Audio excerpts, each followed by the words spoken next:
Aunque era Dios, no consideró que el ser igual a Dios fuera algo a que aferrarse. En cambio, renunció a sus privilegios divinos, adoptó la humilde posición de un esclavo y nació como un ser humano. Cuando apareció en forma de hombre, se humilló a sí mismo en obediencia a Dios y murió en la cruz como morían los criminales. Esto dice la palabra del Señor. En Filipenses capítulo 2, versículos 6 al 8, he leído para ustedes la Nueva Traducción Viviente. Qué bueno poder saludarlos por este medio, hermanos, y poder tener este tiempo para reflexionar un poco en cuanto a todo lo que se está viviendo en estos días en los cuales pues la mayoría de personas asumen que Jesús nació. Aunque nosotros evidentemente no tenemos una certeza de que Jesús haya nacido un 25 de diciembre o el mes en el que haya nacido Jesús. Algunos dicen que pudo haber sido este mes, otros dicen que pudo haber sido agosto, y siempre se genera estas ideas de cuál pudo haber sido la verdadera fecha. La verdad es que no habría Navidad si no fuera por medio de Jesús, hermanos, porque aunque el mundo en medio de las vanas celebraciones que pueda desarrollar no encuentre un sentido verdadero, para nosotros Jesús es el centro de la Navidad, y si Él no hubiera nacido, definitivamente ¿qué se celebraría? No hubiera motivo para celebrar nada. Ahora bien, es un buen momento para que nosotros sepamos de pronto cuál es la forma correcta de poder afrontar este tiempo. Nosotros podríamos pensar, hermanos, entonces, que aunque no es totalmente confiable el saber cuál fue la fecha en la que Jesús nació, porque nuestra máxima fuente para comprobar algo que tiene que ver con el nacimiento de Jesús entendemos que es la Biblia. Y la Biblia nos muestra a nosotros que no existe una fecha específica, entonces todo queda como una probabilidad. Sin enfocarnos tanto en la fecha, hermanos, para no perder el enfoque de lo que nosotros buscamos tener presente, centrémonos en Jesús. En Jesús, hermanos, porque este podría ser en todo caso un tiempo conmemorativo en el cual nosotros podríamos recordar que Jesús vino a este mundo para salvarnos y limpiarnos de nuestros pecados. Y por sobre todas las cosas, hermanos, poder recordar lo que hablábamos en la última enseñanza que tuvimos de forma presencial. Recuerde estas palabras: no hay nada mejor que saber que Jesús nació, porque de lo contrario, queridos hermanos, nosotros estaríamos perdidos. Entonces, ¿cómo podríamos nosotros centrar la Navidad, o cómo podríamos nosotros encontrar un sentido verdadero para la Navidad? Primero, vayamos a la palabra del Señor y recordemos que existía ya un anuncio de esas buenas nuevas que iban a llegar a cumplirse como aquella profecía que se había determinado desde el Antiguo Testamento. En Lucas capítulo 1, versículos 26 al 38, si usted tiene su Biblia a la mano, le voy a invitar a que nos acompañe a hacer esta lectura. Lucas capítulo 1, versículos 26 al 38, es el anuncio, queridos hermanos, es el anuncio del nacimiento de Jesús. Y la palabra del Señor dice de la siguiente manera: al sexto mes el ángel Gabriel fue enviado por Dios a una ciudad de Galilea llamada Nazaret, a una virgen desposada con un varón que se llamaba José, de la casa de David. Y el nombre de la virgen era María. Y entrando el ángel en donde ella estaba, dijo: salve, muy favorecida, el Señor es contigo, bendita tú eres entre las mujeres. Mas ella, cuando le vio, se turbó por sus palabras y pensaba qué salutación sería esta. Entonces el ángel le dijo: María, no temas, porque has hallado gracia delante de Dios. Qué hermosas palabras, hermanos. Empecemos por esto. Esta mujer a la cual Dios había escogido para que fuera quien tuviera ese rol maternal, físicamente hablando, de Jesús, es interesante poder pensar cómo es que la palabra del Señor la presenta como una mujer llena de favor. De hecho, justamente el ángel se lo hace saber y le dice: salve, muy favorecida. El favor de Dios estaba con ella verdaderamente. Ahora, esto nos lleva a pensar justamente, hermanos, en que nosotros también alcanzamos el favor de Dios verdaderamente.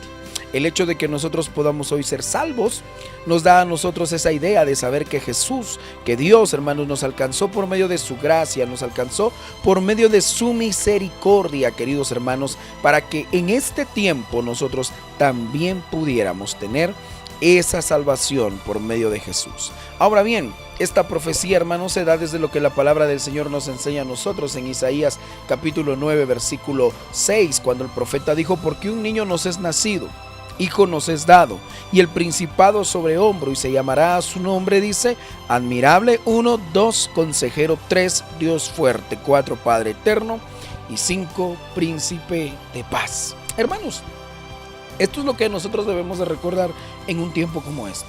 Jesús nació, hermanos, como el cumplimiento de una profecía que en algún momento ya se había establecido por medio de los profetas. Y es interesante verlo, pero desde el Antiguo Testamento nosotros notamos que esta profecía se presenta para hacernos saber que iba a llegar el Salvador del mundo. Y por esa razón vemos que Isaías anuncia el nacimiento de quien sería el príncipe de paz, a quien se le denomina como el descendiente de David. Y es importante mencionar, hermanos, que también se decía que era quien iba a libertar a su pueblo y que iba a gobernar con justicia y paz. Pues es ahí, hermanos, donde nosotros vemos la promesa, y es por eso que nosotros determinamos que el verdadero sentido de la Navidad en primera instancia se ve reflejado en ese anuncio de las buenas nuevas. Y es necesario además, hermanos, poder notar que lo primero que se da cuando el ángel Gabriel va con María y le anuncia que ella va a ser madre, justamente vamos a ver nosotros en medio de todo esto algunas características de María. Si bien es cierto, ella no es el centro del proceso y no podría ser el centro hasta el día de hoy, como algunos quieren de pronto también darle ese auge, pero María sí toma un papel importante porque sería la madre del Salvador del mundo, como hace un momento lo decíamos. Entre las características principales dice que ella era virgen, pero que a la vez estaba desposada, es decir, ella estaba comprometida, hermanos. Otro aspecto que llama bastante la atención es que la cultura en ese tiempo era muy normal que las mujeres se casaran entre 12 o 14 años. Por esa razón, algunos historiadores piensan que podemos pensar que María era muy joven en ese momento cuando recibe esa visita. Ahora, hermanos, es interesante pensar en la expresión del ángel, pero con María.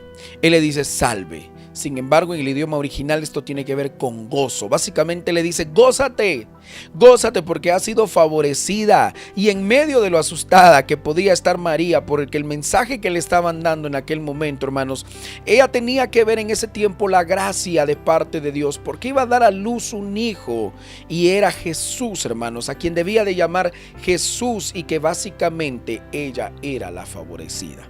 Ahora bien, hermanos, es interesante, pero esto es lo que nosotros nos confirma la promesa que ya se había dado en aquella profecía de Isaías. Lo dicho ya en el versículo 32 en Lucas, hermanos, porque justamente ahí se explica un poco de lo que en este momento venimos hablando. Vea el versículo 32.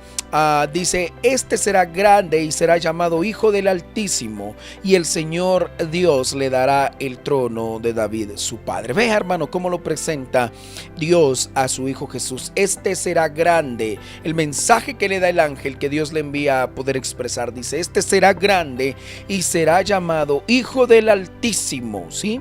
Y el Señor Dios le dará el trono de David su padre. Esto es lo que dice la palabra del Señor. Entonces, hermanos, no era algo realmente que María pudiera pasar por alto nada más, hermanos, sino que verdaderamente era poder pensar que iba a tener al hijo del Altísimo. Y, hermanos, es necesario mencionar que también en medio de la sorpresa de esta mujer, como ya lo habíamos dicho, porque ella era virgen y no había estado con ningún hombre, y para terminar de completar todo esto, comienza ella a recibir este anuncio verdaderamente. Ella recibe la explicación del ángel que todo esto iba a ser por medio del Espíritu Santo. Ahora bien, él le pone como ejemplo a Elizabeth, quien dice que era una mujer ya de grande edad y hasta era estéril, pero aún así ya estaba en el 6º mes de embarazo. Y con estas cosas vistas, lo que el ángel le confirma a María es que lo que ella estaba a punto de vivir era lo que había vivido también Elizabeth, y todo bajo la promesa y bajo la convicción y la certeza de que no hay nada imposible para Dios. Qué hermoso poder recordar algo como esto en una fecha como estas, hermanos. Jesús es el centro de la Navidad. El que Jesús haya nacido, hermanos, a nosotros nos recuerda que así como Elizabeth pudo experimentar que no había nada imposible para Dios, María también pudo experimentarlo, mis hermanos. Pero nosotros hoy en día podemos conocer a ese Dios poderoso a través de su Hijo Jesús también, y recordar que no hay nada imposible para el Señor. Versículo 36 dice entonces en Lucas 1: y he ahí tu parienta Elizabeth, ella también ha concebido hijo en su vejez, y este es el 6º mes para ella, la que llamaban estéril. Ahora, ¿Por qué razón el ángel le explica esto a María? Para completarle que lo que Elizabeth había vivido era algo que Dios podía hacer por medio de su poder, y lo que María iba a vivir al tener a su hijo era algo que Dios también podía hacer. El hecho de que María tuviera a Jesús y que fuera concebido por medio del Espíritu Santo era algo que Dios podía hacer. ¿Por qué razón? Verso 37, porque nada hay imposible para Dios. Hermanos, en esta Navidad y en todo tiempo, nosotros los hijos de Dios debemos de recordar algo importante. No hay nada imposible para Dios, queridos hermanos. Y cuando Dios quiere hacer algo, mis queridos hermanos, Él lo hace y usa los instrumentos que Él desea para poder llevarlo a cabo. Entonces, hermanos, finalmente podemos pensar que María cierra con disposición y poniéndose al servicio del Señor. Y es justo lo que vemos en el versículo 38, porque ahora vemos a María y dice: entonces María dijo: he aquí la sierva del Señor. Vea, he aquí la sierva del Señor, hágase conmigo conforme a tu palabra. Y el ángel se fue de su presencia. Con María, hermanos, al cierre de esta sección de pasajes de Lucas capítulo 1, del verso 26 al 38, encontramos disposición.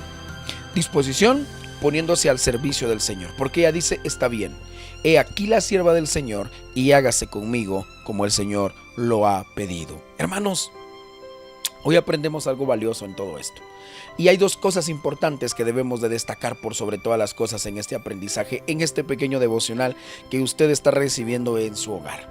Aparte de que es el cumplimiento de la promesa y que es necesario que lo tengamos presente, vamos a ver dos situaciones puntuales. Primero, dos ejemplos de grandeza de Dios para confirmar que no hay nada imposible para Él.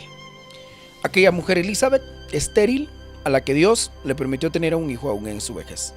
María, aquella mujer que iba a dar a luz al Hijo de Dios, concebido por medio del Espíritu Santo. Y nos recuerda esto, hermanos, la confirmación de que nada es imposible para Dios. Los cristianos seguimos dudando mucho de lo que Dios puede hacer por nosotros, pero sin embargo, hermanos, es necesario comprender que nuestra vida está en sus manos y que para Dios no hay nada imposible. Esto quiere decir, hermanos, de que aquellas cosas que médicamente ya no tienen solución, aquellas cosas que económicamente y física y humanamente no tienen salida, para el Señor sí tienen una salida. Y esto lo aprendemos por medio de la gracia bendita de Dios, cuando Él nos recuerda de que no hay nada que Él no pueda hacer. Todo es posible para Dios, hermanos. Y Jesús vino a nacer a este mundo porque era posible que Dios enviara a su Hijo. Él lo hizo por gracia y por misericordia, y hoy somos salvos. Segundo, mis hermanos, es importante ver la disposición de María. Nosotros debemos de ser receptivos y saber que hemos sido llamados a servir al Señor. Hermanos, María, a pesar de la sorpresa de saber que un ángel se le había aparecido para poder hacerle saber el mensaje de Dios, María, aún en medio de lo turbada, asustada, preocupada que podría estar, y vaya, si no, cómo enfrentarse a una situación como esta, ella dispone al final una respuesta muy valiosa y dice: he aquí tu sierva. Y no debemos de darle largas a lo que Dios demanda y pide de nosotros. Debemos de responder como María: he aquí tu siervo, he aquí tu sierva. Hermanos, este es un buen tiempo para que nosotros podamos reflexionar. La Navidad no se centra en nosotros. La Navidad no se centra en las luces, los juegos pirotécnicos, en la comida, en los tamales, en los chuchitos, en los regalos. La Navidad tiene como centro a Jesús, hermanos. Y si bien una vez más lo vamos a repetir, no sabemos la fecha que Jesús nació, la Navidad se centra en Jesús, porque sin Jesús esta festividad de Navidad no tendría sentido. ¿A quién celebramos? ¿En quién o por quién agradecemos? Todo es por Jesús. Así que Jesús, hermanos, por medio de este acto de amor y de misericordia, nos enseña muchas cosas, a través de las cuales nosotros podemos aprender, incluso de aquella mujer con la que Dios quiso usar para que Él pudiera venir a este mundo. Aprendemos disposición y aprendemos confianza. Y por sobre todas las cosas, saber que podemos poner nuestra esperanza en el Señor. Nada hay imposible para Dios. Si usted está pasando por una pena, si usted está pasando por una dificultad esta Navidad, recuerde, no hay nada imposible para Dios. No lo olvide, no hay nada imposible para Dios. Si usted está con la duda de saber qué Dios quiere para usted en el 2025, ¿le va a servir o no le va a servir al Señor? Recuerde estar dispuesto y decir: Señor, aquí está tu siervo. Hágase conmigo conforme a tu voluntad. Si usted llegó hasta el final de este devocional y no lo dejó a medias y no se distrajo haciendo algo más, no se olvide, no hay nada imposible para Dios. Queridos hermanos, que esta Navidad pueda ser un buen momento para reflexionar en lo que Jesús ha hecho por nosotros. Jesús no nace cada 25 de diciembre. Jesús ha nacido en nuestro corazón una sola vez y para siempre, para darnos vida eterna y vida en abundancia, dice su palabra. Y gloria a Dios, porque Él ya vive en nuestras vidas. Así que espero que usted tenga una feliz Navidad al lado de su familia y que se tome un tiempo, abrace a su familia, reúnase con su familia, pero no olviden, Jesús es el centro. Que Dios los bendiga, queridos hermanos. Pronto nos vemos una vez más en nuestra iglesia.